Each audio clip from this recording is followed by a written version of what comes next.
Hoy es 8 de mayo del año 2024 y de acuerdo a la introducción que hizo el presidente hace un momento, vamos a hablar de este tema, de cómo los que se sentían dueños de México se escandalizan cuando se revelan ejemplos de corrupción y tráfico de influencias.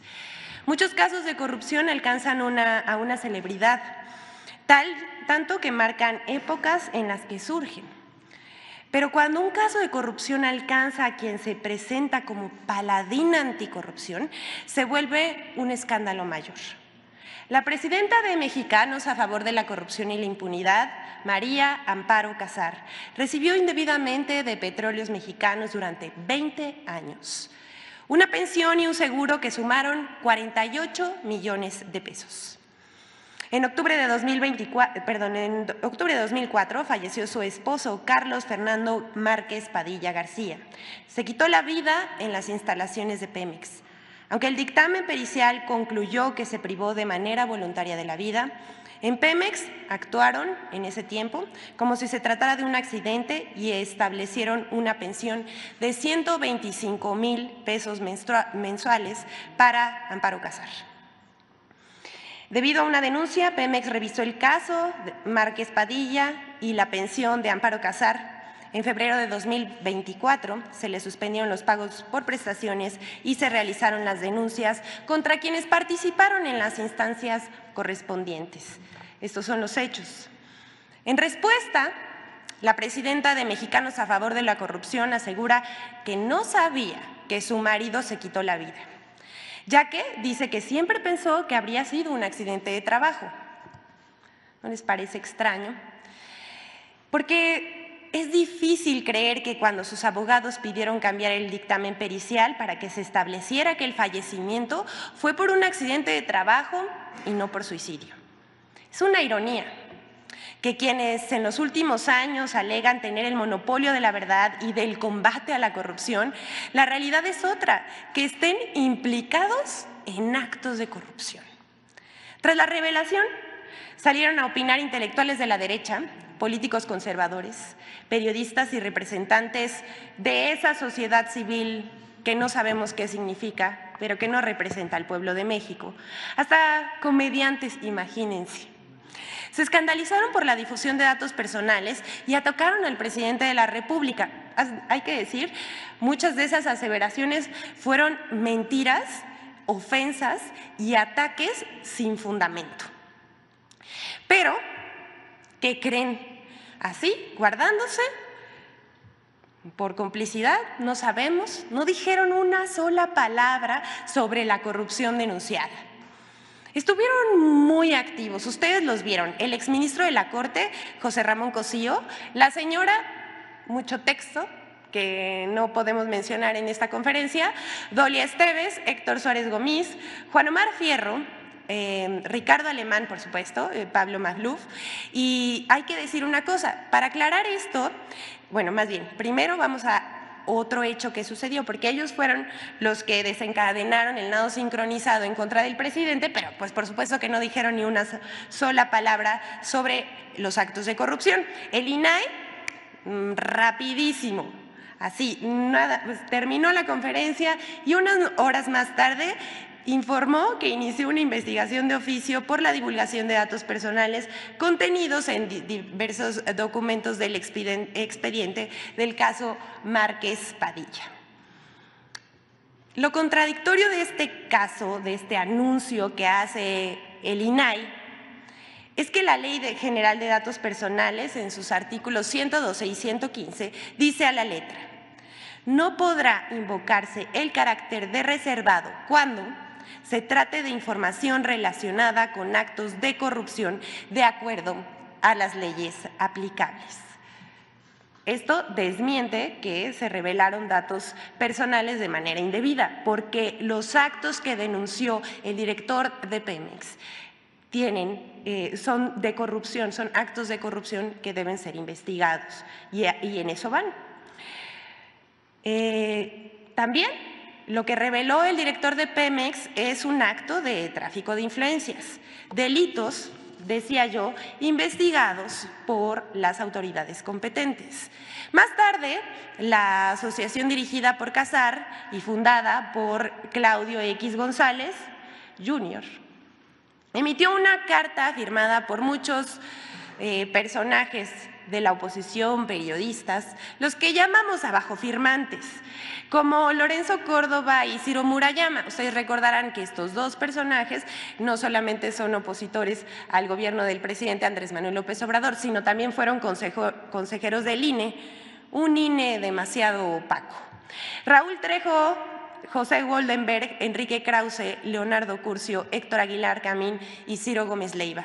¿Les parece raro que ellos sean los abajofirmantes? A nosotros no. Las respuestas no se hicieron esperar. Miren, después de esto siempre hay una luz al final del túnel y hay personajes en las redes sociales que forman su propio criterio y publican cosas como estas. Gracias a Jorge Barrientos, que escribió: ojalá que con la misma vehemencia que defienden la pensión de 120,000 pesos de Amparo Casar, defendieran la de los ancianos que cobran 6,000 pesos. Y es absolutamente cierto, ellos nunca se han pronunciado a favor de los programas sociales ni por la vejez digna, pero sí por una señora que se enriqueció presuntamente con el dinero del pueblo de México. Hasta aquí lo expuesto para que cada quien forme su criterio sobre los hechos. Y vamos a exponer también sobre este caso qué pasó en las redes sociales, sobre todo en la red social X. Más del 80% de las cuentas que defendieron a Amparo Casar también participan en la campaña de #NarcoPresidente. En la última semana, tras darse a conocer el caso de corrupción de la presidenta de Mexicanos a favor de la corrupción, se lanzó una campaña en redes sociales para apoyarla y atacar al presidente. Estas son, estamos viendo en la pantalla, las principales cuentas que apoyaron en X a Casar. Ustedes las están viendo, hay algunos personajes que por supuesto no podemos mencionar, pero a los que sí es a Claudio X González, Emilio Álvarez y Casa, Jorge Triana, Mexicanos a favor de la corrupción, Sociedad Civil MX, y decía yo, es un largo etcétera, pero estas fueron las 10 principales cuentas con más alcance que apoyaron a Casar y atacaron al presidente. Lo más interesante de esto es que 8 de cada 10 cuentas que defendieron a Amparo Casar en redes también impulsaron la etiqueta de narcopresidente en las últimas semanas. Aquí vamos a ver la gráfica. Imagínense, y queda muy claro que la guerra sucia continúa, aunque ya no tiene efecto, hay que decirlo. No sabemos, aquí están, la próxima por favor, están todos los hashtags que han promovido.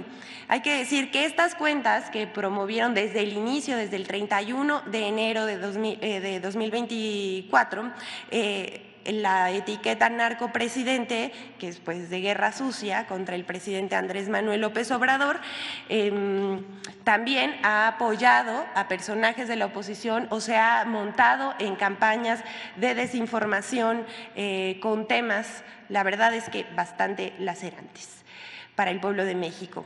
Vamos a ver. Les decía que del 31 de enero de 2024 al 7 de mayo pasado, más de 494,000 cuentas han participado en la guerra sucia. Se han compartido más de 30 millones de mensajes en la plataforma X, sin contar otros hashtags que tratarían de vincular al presidente, al gobierno y a una candidata con el narcotráfico. Sin embargo, el 95% de estas cuentas que participan en esta etiqueta pertenecen a un troll center con cuentas automatizadas. Un dato relevante es que solo el 1.4% de estos tweets son originales, el resto son retweets, citas y solo para inflar la tendencia.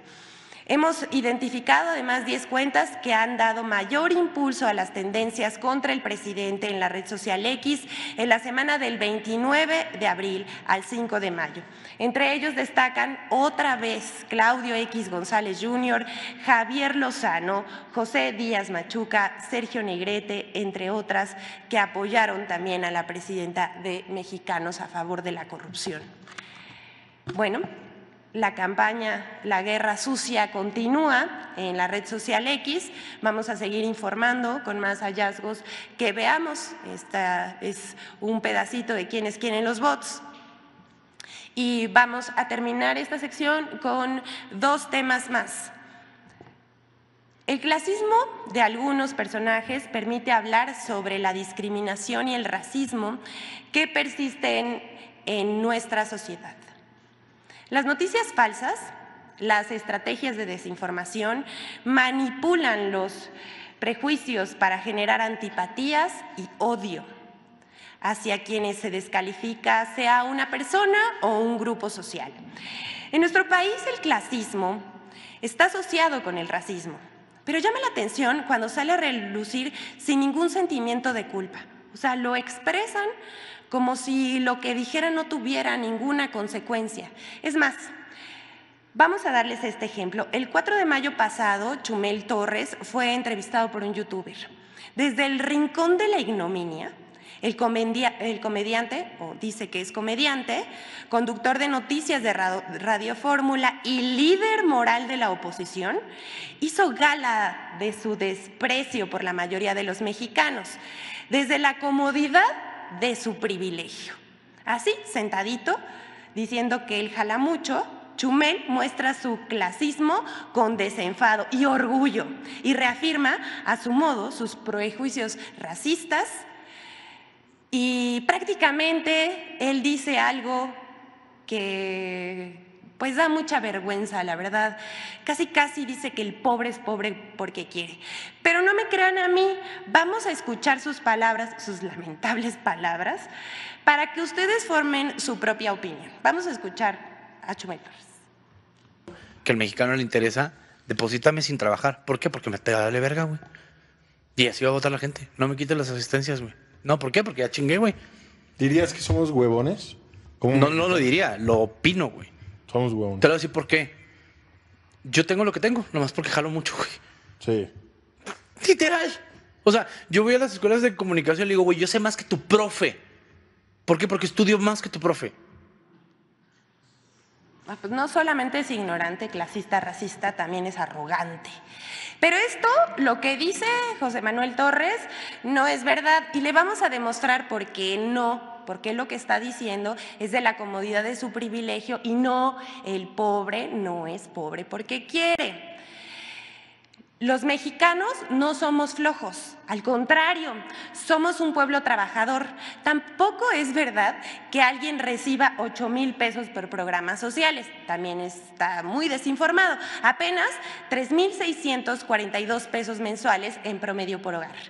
Para quienes ignoran que el pueblo de México es uno de los más trabajadores en el mundo, les compartimos una gráfica donde ubica a los mexicanos como los que más trabajan entre los países de la Organización de Comercio y Desarrollo Económico. Aquí lo estamos viendo.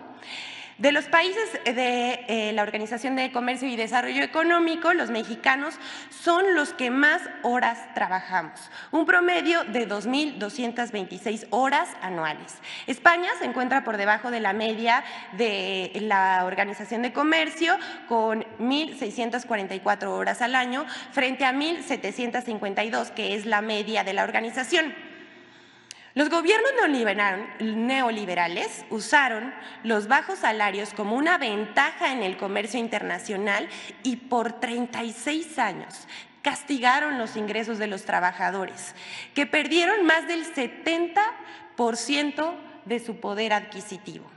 En esta administración, la administración del presidente Andrés Manuel López Obrador, en acuerdo con patrones y trabajadores, el salario mínimo ha recuperado su poder adquisitivo en 108%. Según el INEGI, en 2022, el principal ingreso de los hogares, aquí, atención a esto, el principal ingreso de los hogares fue el salario de quienes trabajan, el 65,7%, seguido de las transferencias por programas sociales y otros. Esto es el 17,2%. Con o sin programas sociales, los mexicanos trabajan igual. Es más, Hoy tenemos el índice de desempleo más bajo en décadas y el menor de la Organización de Comercio y Desarrollo Económico, que es apenas del 2.3%. Lo que hizo el líder moral de la derecha es mostrar su odio, un discurso de odio, discriminatorio, clasista, pero también su muy interiorizada aporafobia. Por último, tenemos la colaboración de Infodemia sobre cómo se desarticuló un montaje del supuesto crematorio clandestino en la Ciudad de México por el que medios y oportunistas lucraron con el dolor de las víctimas. Esto más a los medios de comunicación, una vez más, un llamado respetuoso a que sean responsables con sus audiencias y con lo que informan, porque esto, más que beneficiar a las víctimas, como vamos a ver en este momento, las perjudica. Vamos a ver Infodemia. El falso crematorio clandestino de la Ciudad de México, la construcción y el desmantelamiento de un montaje fallido. 1. Desde el 30 de abril, en una extraña sincronización, 807 notas y piezas transmitidas en televisión, radio y medios digitales dieron por verídico el hallazgo en la Ciudad de México de un presunto crematorio clandestino de restos humanos, únicamente con la declaración de Cecilia Flores. Alerta ADN 40, Cecilia Flores, fundadora del colectivo Madres Buscadoras de Sonora, en redes sociales informó sobre el hallazgo de restos humanos. La lideresa de las Madres Buscadoras de Sonora, Ceci Flores, reportó el hallazgo de un crematorio clandestino entre las alcaldías Iztapalapa y Tláhuac en la Ciudad de México, en el cual se encontraron restos humanos. La buscadora, la madre buscadora Ceci Flores, quien pues lleva una lucha importantísima en este país, pues buscando a los desaparecidos, anunció en sus redes sociales que encontraron restos humanos en la Ciudad de México. Ceci Flores hoy hizo un nuevo hallazgo, pero no en Sonora, no en Zacatecas, lo hizo en plena Ciudad de México. Después de recibir una denuncia anónima, localizó un crematorio clandestino en la zona de minas ubicada en los límites entre Iztapalapa y Tláhuac. Había ropa de las víctimas, había identificaciones. Las Madres Buscadoras denuncian que encontraron un crematorio clandestino con vestigios de mujeres y niños en la Ciudad de México. Vaya hallazgo macabro de Ceci Flores y las incansables, las imparables Madres Buscadoras no solamente localizaron restos humanos, sino un crematorio clandestino en la Ciudad de México, en los límites entre Tláhuac e Iztapalapa. Estaremos platicando largo y tendido de esta historia de terror y vamos a platicar también con Ceci Flores, la madre buscadora, la activista que es la que destapa este cementerio clandestino. 2. Al día siguiente, la Fiscalía General de Justicia de la Ciudad de México desmanteló el montaje al informar que, de acuerdo con los resultados de los dictámenes antropológicos realizados científicamente, los 14 elementos óseos encontrados en el lugar señalado como de origen son de origen animal, particularmente de la especie canina, y ninguno de ellos corresponde a persona alguna. Además, las personas titulares de las identificaciones halladas en el falso crematorio se encontraron vivas y con buena salud. 3. A pesar del desmentido oficial, continuó el uso político y mediático de la activista Cecilia Flores, mientras que los medios de comunicación minimizaron las voces de otros colectivos de búsqueda de la Ciudad de México, los cuales no fueron informados por Cecilia Flores del presunto hallazgo, y también minimizaron la política de búsqueda en vida de los desaparecidos y no en fosas imaginarias. En medio del delirio necrofílico, el conductor de noticias de N+, Enrique Acevedo, publicó en su cuenta de X un mensaje dedicado a sus colegas. Los medios de información también estamos obligados a rendir cuentas. Ayer, docenas de periodistas difundieron información falsa y editorializaron sobre algo que no habían verificado directamente. Hoy deberían consignar su error y admitir, cuando menos, que se precipitaron al hablar de un crematorio clandestino en Iztapalapa. Infodemia. está en juego la credibilidad de los medios de comunicación con este tipo de publicaciones. Es cuanto, señor presidente. Buenos días.